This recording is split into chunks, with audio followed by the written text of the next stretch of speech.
Don't miss Focus Features' Anemone, starring 3-time Academy Award winner Daniel Day-Lewis in his long-awaited return to the big screen. It's the most anticipated performance of the year. Anemone tells the story of two brothers wrestling with their past and the one secret that has kept them apart for decades. Featuring Daniel Day-Lewis, Sean Bean, and Samantha Morton. Anemone, directed by Ronan Day-Lewis. Rated R, under 17, not admitted without parent. Only in theaters October 3rd.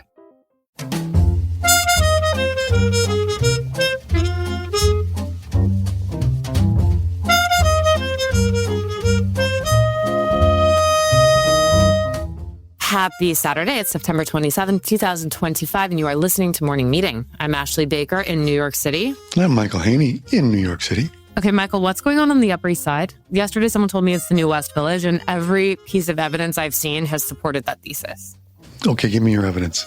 Well, I mean, I went to Butterfield 94 or whatever that place is called on Madison and 85th, which used to be a Dean and DeLuca when I lived up there. And I mean, there was a line down the block for $7.99 containers of frozen yogurt. It was crazy. And then there were people waiting in line for hot chocolate. I'm like, it's September. It's 80 degrees outside. What is happening here? There are all these kinds of like hype beast little shops. The restaurants actually look kind of good. Is this just like overflow from the West Village? Has it become too overpopulated that they're going to the least cool neighborhood in New York now? I've heard it's a little overflow from the Village, but also overflow from Brooklyn. Brooklyn is more expensive than the Village in many ways to live. So where can you get an apartment? Upper East Side. Okay, so that means we've got to go somewhere else. Where's our next neighborhood? Murray Hill? What? Hooter City? Like, where shall we go? Like, where can we avoid these people? Yeah, I don't know. Staten Island? Now we're talking. Pete Davidson, we're coming for you. All right, well, first, it has been an incredibly bizarre week in the news. Well, humans as a species may be even older than we thought. The story of human evolution is adding a new chapter following the discovery of a 1,000,000-year-old skull in China. It suggests that we, Homo sapiens, may have split off as a discrete species around 400,000 years earlier than was previously believed. Perhaps, some scientists posit, we actually originated in Asia rather than Africa. And as always, airmail is the antidote to it all. It is. One of the big stories out of Washington this week was Donald Trump endorsing Robert F. Kennedy Jr.'s view that alleges there is a link between autism and Tylenol when it's used by mothers in pregnancy. Under Trump, however, these assaults on scientific facts and evidence have grown more common. And our writer, Michael Oreskes, will join us to reveal how top researchers and scientists are putting their own work and sometimes their retirements on hold in order to fight for truth in science. Then, these are indeed strange days where you might be struggling to make sense of them or find words of comfort. And our writer, Gerard de Groot, has a thought. Read Allen Ginsberg's masterpiece, Howl. Published 78 years ago, this brilliant, beautiful poem was a powerful rebuke to conformity in 1950s America and those who were suspicious of imagination and artists. And finally, there's a new book out called It Girl by Marissa Meltzer, in which she looks at how the British woman named Jane became the French handbag named Birkin. It's a great little book, and our friend Joan Juliet Buck has read it, and she's going to join us with her thoughts. So Ashley, where would you like to begin today? Let's start, Michael, with the war on science, which is to say a war completely engineered by Donald Trump. Michael Oreskes, who's the co-author of The Genius of America, How the Constitution Saved Our Country and Why It Can Again, is here to tell us exactly what's going on. Welcome, Michael. Thank you. Great to be with you again. You've got a fantastic and extremely timely story this week, sort of rolling off that news conference at Washington about Tylenol and other things. So take us inside, how we got to this point where top researchers who thought they were going to retire in science are now sort of rolling up their sleeves again. Yeah, it's an extraordinary situation. And as any number of scientists I've spoken to over the last few weeks will tell you, it's not something they expected. They knew about Trump's anti-science views in one way or another, but the concerted attack on science across a range of issues has really taken people a little bit unprepared. And what's fascinating is that across a range of issues, from climate to vaccines, more generally public health, even economic science, scientists are adopting very much similar strategies to try to push back on the Trump assaults. And the key strategy they've adapted is to try to defend the work of science by reviewing all of the scientific papers in a particular area, whether it's climate or vaccine efficiency and effectiveness, and then republishing that work directly to refute the Trump administration's claims. And we've seen this now on several fronts, importantly. Two biggest ones probably being climate science and public health vaccine science. I'm interested, you say like the way these scientists, we think of the sort of a standard kind of central casting is quiet, timid. I work in a lab. I don't want to be bothered. I want data and not people. And how they're sort of coming together on this. And I was fascinated to, another one, you say republishing these papers is one thing, but tell us about, I'm interested in Megan O'Rourke, who's also a very interesting character in your story this week. Yeah. So there's various responses scientists had had. So Megan O'Rourke was a climate scientist in the Department of Agriculture.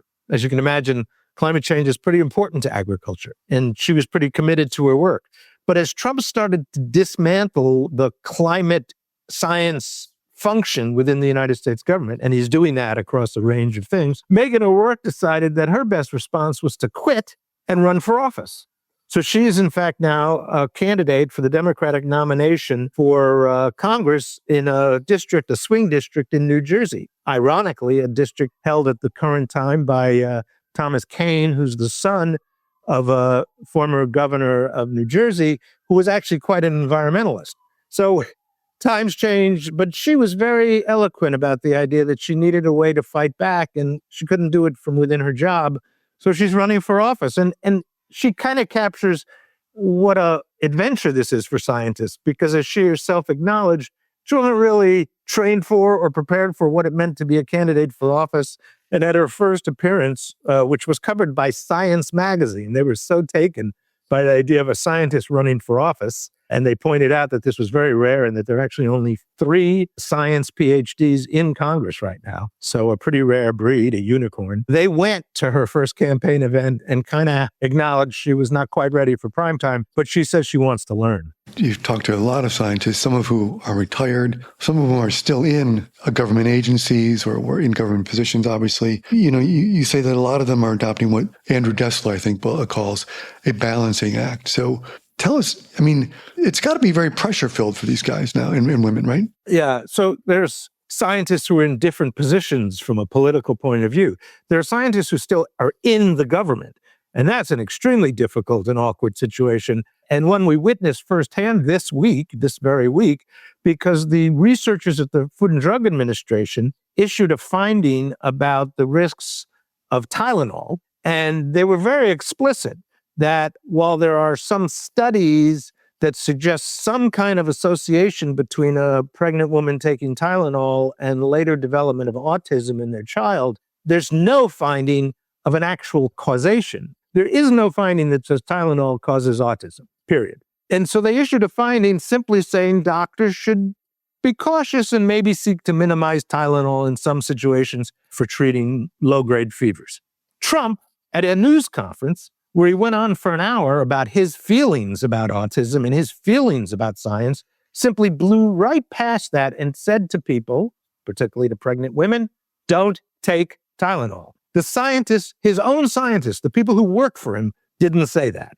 They did not say that because the risk of not taking Tylenol, certainly when there's a high fever, could be greater than the risk of taking Tylenol. But science is subtle. Science is nuanced. Donald Trump is not subtle. Donald Trump is not nuanced. So that's the kind of thing you see for people in the government. Then there are people like Dessler. Now, Andrew Dessler is a very important figure. He actually works for Texas A&M University in Texas, a conservative university in a conservative state. He's the head of their extreme weather center. And they have extreme weather in Texas, as the people who lived along the Guadalupe River can testify. Well, Dessler was reading a report from the Trump administration, from the Trump Department of Energy. And this report was carefully customized to debunk the consensus among scientists about the risks of climate change. It basically said, yeah, there's climate warming, the temperature's getting warmer, but carbon in the atmosphere is not the big danger that scientists are making it out to be. That was a direct effort to undermine the main findings of the scientific climate community. And in particular, it was an effort to undermine the finding during the Obama administration that carbon in the atmosphere endangers public health. That word endangers is very important because that's the word in the pollution laws passed by Congress, which give the government the right to regulate pollution. If carbon dioxide is a pollutant, the government can regulate it. Trump is trying to undermine that and undo that so that there's no more regulation on carbon emission. Dessler read this report and thought, we can't let this be. And he gathered all these scientists, more than 80 scientists around the world. And instead of working in the years or even decades that science normally works in, he worked in a few weeks to survey the scientific literature and write a point-by-point refutation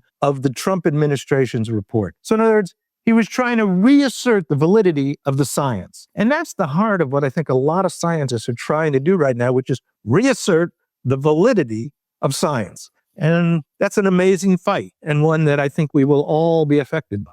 Michael, do you see any reasons for optimism that that's a fight we might actually be able to win? Well, first of all, I do think it's somewhat inspiring that this is even going on, right? They're not going quietly into the night. There's plenty of reasons for these scientists to be worried. I mean, personally, I have a certain worry about Andrew Dessler. He works at a university that just fired someone else for going against the Trump administration's gender rules. So I don't know. They're taking a risk, a lot of these scientists, but they're taking a risk to defend the thing they've built their lives around. So for them, it's important. It is pretty extraordinary. Like, I just want to frame it, to pause, go back to when you said, like, they're reasserting the validity of science. Like, yeah, they're reasserting, like, the Galilean principles. You know, it just is like that we're in this moment. No. You know, the earth revolves around the sun. No, it doesn't. And that we have to be in a place where you have your facts, you have my facts. And it's just, it's astounding that it's fantastic they're doing this, but it's also sobering when you realize what they're really having to do is restate long settled science, centuries long settled science. And by the way, there's even an element beyond the question of what science is the settled science, the consensus science right now. In a way, what they're defending is the very idea of a scientific process. That there's a way, it goes back to Galileo, there's a way to know about the world, and we call it science. And frankly, what Trump and the MAGA movement and the Make America Healthy Again movement are challenging are some of these basic principles of science. They're attacking the idea of science, not just some of the findings of science. And that's what's very frightening, but also inspiring about the scientific community kind of recognizing they can't just sit back and allow that to continue. It's a terrific story, and you're bringing together these extraordinarily brave and intelligent and people fighting for the truth. So it's great to see it. That was amazing. Thank you so much. Great. Well, it's good to be with you guys again, and bravo to Airmail for being prepared to publish it. I'm proud to be part of it. All right. Well, Michael, look, this guy seems like he's got a little smidgen of optimism maybe, so I think we're going to run with that. Yeah, run with it. But it's, it just reminds you like more things change, the more they stay the same. It reminds me of what our other writer, Jerry DeGroot, was talking about this week with a poem of all things by Allen Ginsberg. Yeah, this was such a moving and powerful piece of literature published all the way back in 1955. And Jerry DeGroot, who's the Emeritus Professor of Modern History at the University of St. Andrews, is here to make an intriguing parallel with our free speech situation in the U.S. today. Welcome, Jerry. Hello, yes. Jerry, would you start us off by just reading the opening lines to Allen Ginsberg's poem, Howl? Oh, gosh. I saw the best minds of my generation destroyed by madness, starving, hysterical, naked, dragging themselves through the Negro streets at dawn looking for an angry fix. So, Jerry, in your view from here this week, you take us back to the unveiling of Allen Ginsberg's now storied poem, Howl, back in 1955. Take us inside the room of the Sixth Gallery in San Francisco. For a few weeks before then, there were about 6 beat poets, including Ginsberg, Jack Kerouac, Neil Cassidy, a few others. And they were all wanting to read their poetry. And they needed a venue. And they found the Sixth Gallery. And it was an old auto repair shop. And in a way that was suited to what they were doing, because they were a group that was, devoted to chaos and anarchy and dissonance. And so they had this, and they put out leaflets that they had printed around the city that there were going to be these 6 poets. And they didn't really think, they were worried that no one would arrive. And in fact, when it happened, the place was absolutely packed. It held about 80 people, I think, and there were more than 100 there. And what happened was there was a stage of sorts, not very good lighting, but that's probably suited to what they were trying to do. The podium was an upended fruit crate. Kerouac bought the wine. It was very cheap red wine, and it ran out in the first 5 minutes. because they had more people than they thought. So he passed around a hat and went out and got some more wine. The poets started reading, and Ginsberg came on after the intermission and blew everyone away. I mean, Jerry, it seems so quaint, the notion of people gathering in the name of poetry and the arts in this way, given the way that we live today. But I mean, what kind of impact did it have in the broader culture at the time? When I was reading about this, I thought exactly the same thing. It was just everything seemed so processed today, and it was so raw. And that was absolutely what was suited to what they were trying to do. And the impact, it's hard to say because it was San Francisco, and San Francisco has always been a little bit weird. And therefore, it was the kind of thing that would happen there. But Jack Kerouac, after Ginsberg finished reading the poem, everybody was stunned. Ginsberg was in tears. Jack Kerouac said, "I think you're going to be famous across San Francisco after this reading." And in fact, within a few years, he was famous, way beyond San Francisco, across the United States and around the world, all because of this poem. Obviously, he had a reputation already, but this was what really was his launch pad. And I think that's what's quite fascinating, because poetry doesn't usually do that kind of thing. Poetry is more a quiet thing. If people identify themselves as lovers of poetry and they read and perhaps listen to poetry, but the idea of breaking into a wider world was something I think rather strange. As you write in your column this week, it's such a fascinating moment to look back on, Howell, given what we've seen happening in our own contemporary American culture last week with Jimmy Kimmel. How do you think the two relate to one another? The 1950s were a very conformist time. And to write a poem and to recite a poem that's about drug taking and homosexual sex, those kinds of things, and things which back then were clearly labeled as obscene, was shocking, because people weren't used to that kind of thing. Nowadays, it's much more common. You can turn on Netflix and you hear the F word all the time. Back then, it was something definitely shocking and perhaps worthy of censorship. But they didn't censor it. And I think that's what's fascinating, because this came not long after the McCarthy hearings. And back then, people did actually still believe in the sanctity of the First Amendment. And though they might complain about the quality of language, the obscenity of language, they weren't ready, I think, to go down that road of actually banning things. Nowadays, you have something quite different, because if you look at what Kimmel said, it's incredibly tame compared to what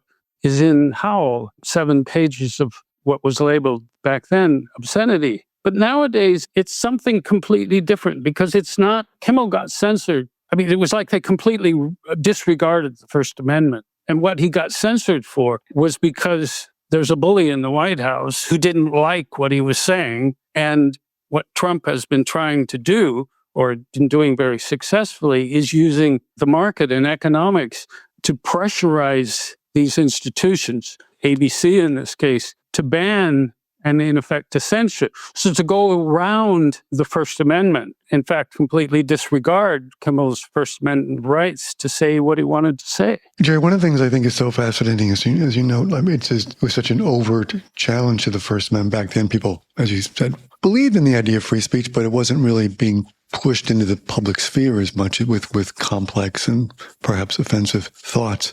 But I love what you know too, that, this poem, Howl, that Ginsberg wrote is really like, we see the seeds of, within those 7 pages lurks, coming down the road, we're going to see Bob Dylan, Malcolm X, Stonewall, the Vietnam War protests. It's all like this becomes the kind of formative text for so much of this explosion of creativity, really. Yeah, exactly. And I mean, it's about the people that were left aside, the casualties of this conformist society, those who aren't just white bread conformists. And so it does give hints. I mean, if you look at, for instance, Bob Dylan's Chimes of Freedom, it's another poem which says pretty much exactly the same thing, perhaps a little bit more comfortably, easier to read, not as hard on the senses, much more successful in the end as a song than Ginsberg perhaps as a poem. But it took Ginsberg to say all those things and push them out into society, into the atmosphere, to get them to be issues and people talking about them. And Howl is, even though it's very foreign and it's very alien, it seems at the time, it's a very American poem. it mentions all these wonderful places across America where these beat poets went, like Kerouac went on the road. And yet it juxtaposes those things with all these victims of this society. And so you do get the racial issues. There's hints of young boys having to fight in wars.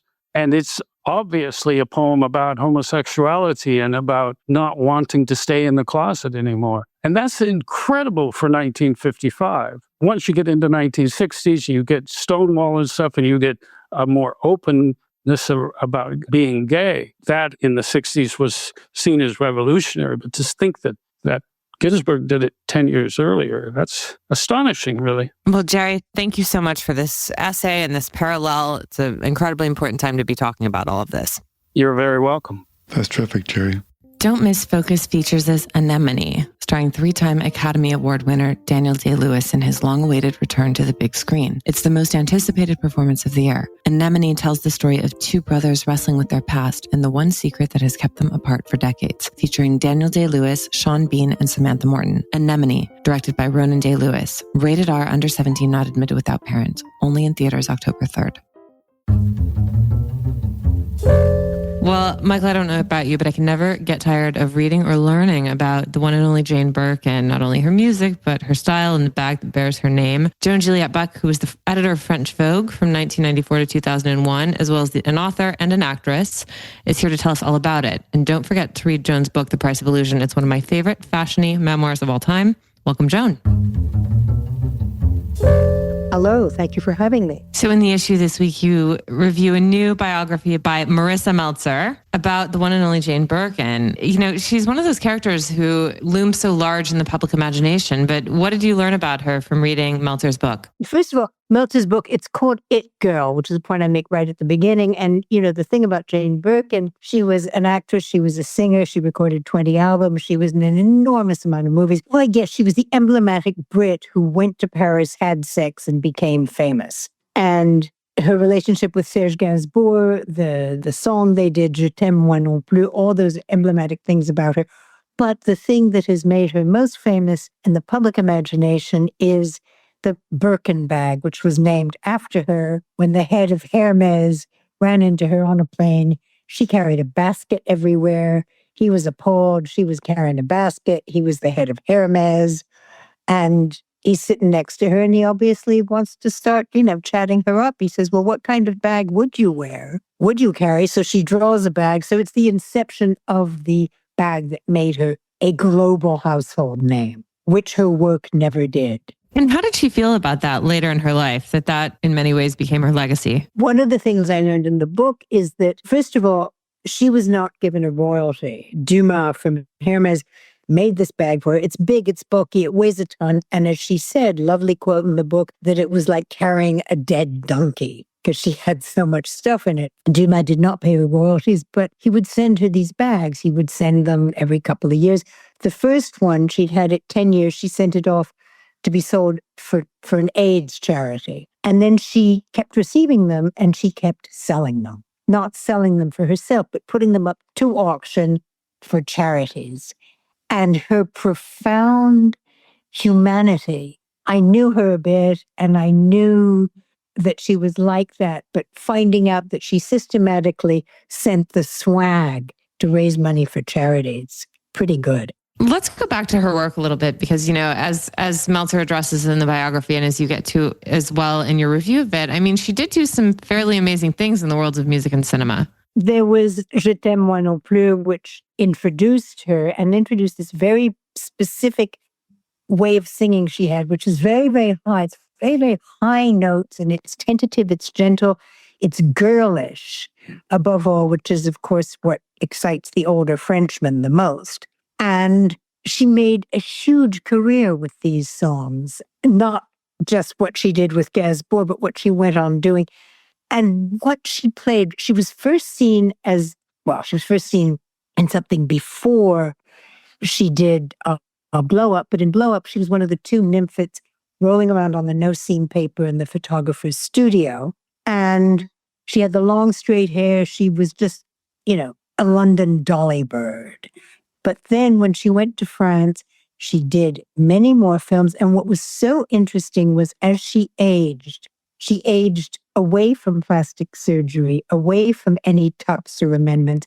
She had a gap between her teeth that became somehow more prominent. Her eyes kind of got baggy. She didn't wear makeup. And this whole thing, the way that Gainsbourg made her present herself when she was, his sex partner, his woman, when she first arrived in France, was in men's jeans and big shirts and wife beaters and very androgynous, very much like a 13-year-old boy.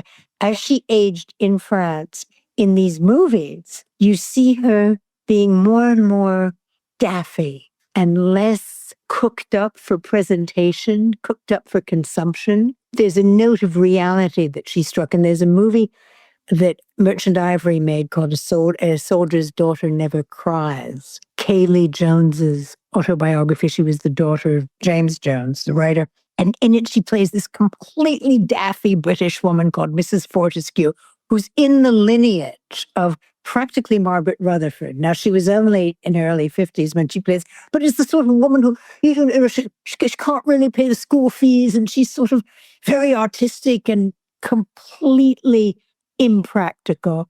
And she does it so beautifully and so believably that she kind of sets a standard for reality. Joan, you were the editor at French Vogue in the 1990s from 94 to 2001. And, you have a handle on French style in a way that few do. I mean, how do you measure her legacy in the realm of how not only French women dress, but women around the world? Really funny. When I got to French Vogue as an American who hadn't had anything really to do with fashion for years, my first issue was going to be La Femme Française. Let's make it the French woman to show them, to put en valeur, to put the spotlight on the French woman. And I said to my French fashion team, I said, who is the emblematic French woman? And they said, Jane Birkin. And I said, don't be silly. She's British. They said, no, you don't understand. She's bien dans ses baskets, which means she's comfortable in her sneakers. And I said, but sneakers aren't Paris. Oh, yes, sneakers are Paris. And she's comfortable in her jeans. And elle est sans après, which is, again, après is, what you do to a turkey when you're cooking it for Christmas. So she's not improved. She made no effort to improve herself. And that was her absolute charm. And the legacy goes on today. Jeans, which you could even argue might have, become dormant after her because of the way she dressed and because of the way she dressed from the 70s onwards in the jeans and the sneakers and the shirt. That has gone on. That's now 50 years of women wanting to look like that. Nobody else has ever done that without trying, because Chanel was making clothes. She was trying. Jane Birkin wasn't selling anything. She was giving stuff away. And there's the great irony, because, of course, the Birkin bag has become one of the best-selling, if not the best-selling, and the most expensive selling bag at all time when it comes up at auction. Yeah, the hysterically funny story about the Birkin bag is that the first one that she received that put in 10 years of hard work was sent off to raise money for AIDS. And I don't know what it sold for first time, but this is the bag that turned up last July, a couple of months ago, and sold for $10 million at auction in Paris to a Japanese collector, vintage person for whom it's like, it's the Rosetta Stone. It's the Holy Grail. It's the beginning of something. And for her, she did not appear interested in material things.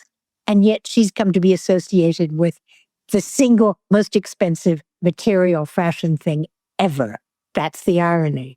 And it's also very Oscar Wilde. She came from this British theatrical family. It was army and theatrical. Her mother sang this song that had been written for her called A Nightingale Sang in Berkeley Square. And her mother sang it while London was being bombed. And famously, she began to sing it, and there was the sort of noise of a bomb arriving, and she just carried on singing. So that kind of strong, stalwart, theatrical spine, the show must go on, and what's important is to show up and just do it. And then there was this extraordinary thing where she she wasn't giving in an icky way. She just gave, the idea of these Birkin bags arriving at her house and going out, to raise money for Fukushima. There's a detail in the book. She sends one out to raise money for Fukushima, and it raises $163,000. And that's Fukushima. What was that, 2011? And she couldn't believe it. Okay, the $10 million 2 years after her death, God knows what she would have thought. But all this thing of materialism and theater, it's like materialism and theater come together. The importance of being earnest. Jack confesses to the mother of the woman he wants to marry that he was found as a child, as a baby, in Victoria Station in a handbag. And Lady Bracknell says, in a handbag? So you've got this whole thing of one of the most famous lines in British theatre, in a handbag, becomes Jane Birkin's handbag, the most expensive thing ever sold. Well, Joan, thank you so much. I mean, your insights on this are truly one of a kind, and we so appreciate it. And we loved reading your review of the book, and we can't wait to read the book. It's called It Girl by Marissa Meltzer. Thank you for having me on. There's only one place to discover a global snapshot of the current cultural scene. Airmail's Arts Intel Report. Our international research tool for what to do and where and when to do it is user-friendly, continuously updated, and meticulously curated. Arts Intel is handy at home, on the road, and when you're planning your next trip. It also includes indispensable lists of restaurants and hotels in key cities around the world, recommended by our well-traveled experts. Explore Arts Intel at airmail.news/arts-intel, and be sure to sign up for our Week in Culture newsletter, which is published every Wednesday afternoon at airmail.news/WIC. I'm Chris Garrett, Airmail Deputy Editor, and I never leave home without it. Bon voyage. Oh, don't you love the way she talks, Michael? Yeah, I would love to have had dinner with Jane and Joan. Now we're talking. Dream dinner party. And you. And Serge, don't forget. And Serge, well. And Charlotte Gainsbourg and Yvonne Attell while we're at it. Why not? Just keep adding them. And a lot of Birkin bags. Everyone gets a Birkin bag at the end of the night. Now that is a dream dinner party. All right. Well, on that note, Michael, you've got something you can recommend to us to pass the time this weekend. This is all I'm going to say. Slow Horses, season 5 is back, right? That's where we're going to be, right? Okay? Totally. Michael, I have something embarrassing to tell you. You're only on season 3. No. Come on. Okay. It's 11 a.m. As we logged on to this podcast, what was I doing? It's 11 a.m. Ashley was in her bathrobe eating a bowl of popcorn kernels that were half popped. And why do you think that was? You were up late binging, let me guess, The Summer I Became Pretty or something like that? God, you know me too well. Okay. Yes, that is true. And I have no shame about watching The Summer I Turned Pretty. No, I'm in my bathrobe because A, I'm jet lagged. I got up at 4 a.m. I ran in Central Park and then I went to the gym and then I took a shower and then I just had to take like a break because I had too much coffee. So yes, it's not as bad as it sounds, dear listeners. You do not need to stage an intervention with me quite yet, but thank God there's some great television happening right now because we have never needed it more. So between The Summer I Turned Pretty, Slow Horses, and our favorite Apple TV show, Du Moment, which is called, what? Platonic. There are a lot of reasons to live. The morning show is not doing it for me this season, but I'm going to keep giving it another go. I agree. Episode 1, I'll give it another shot, see if they can get some momentum going in 2. But Platonic, can't love it more. Can't love it more. Can't love it more. Also love Rose Byrne, like passionately. Like, I mean, Bobby Cannavale, you're a lucky man. Like she is so freaking crushing hard. Majorly. Her facial expressions, I mean, she is just so gifted. Like she's like a half second, she's reacting a half second before you expect her to. She's got to be one of the best comedic actresses I've seen in a long time. I mean, I'm a terrible parent, as you know, so I watched Bridesmaids with my children, even though my children are aged 10 and 12. I was like, you guys can't live for another day without seeing this film. And there were definitely some parts I fast forwarded through, so you don't need to call Child Protective Services. But man, that movie is like, it is truly an American comedy classic. And it's in large part to Rose Byrne and Melissa McCarthy. For sure. Anyway, well, we wish you a wonderful weekend. Michael and I are going to go take out a loan and buy some art. But first, Michael, we'd like to thank our sponsor, Focus Features. Will you please read us out?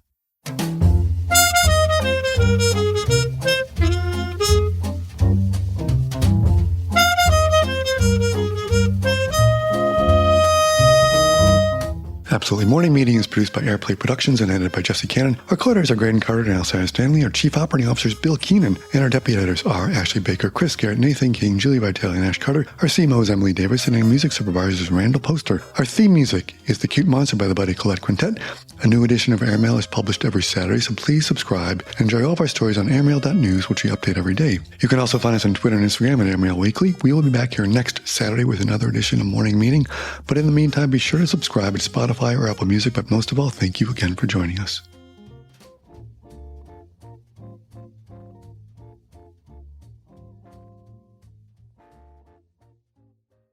Don't miss Focus Features' Anemone, starring 3-time Academy Award winner Daniel Day-Lewis in his long-awaited return to the big screen. It's the most anticipated performance of the year. Anemone tells the story of 2 brothers wrestling with their past and the one secret that has kept them apart for decades, featuring Daniel Day-Lewis, Sean Bean, and Samantha Morton. Anemone, directed by Ronan Day-Lewis. Rated R, under 17, not admitted without parent. Only in theaters October 3rd.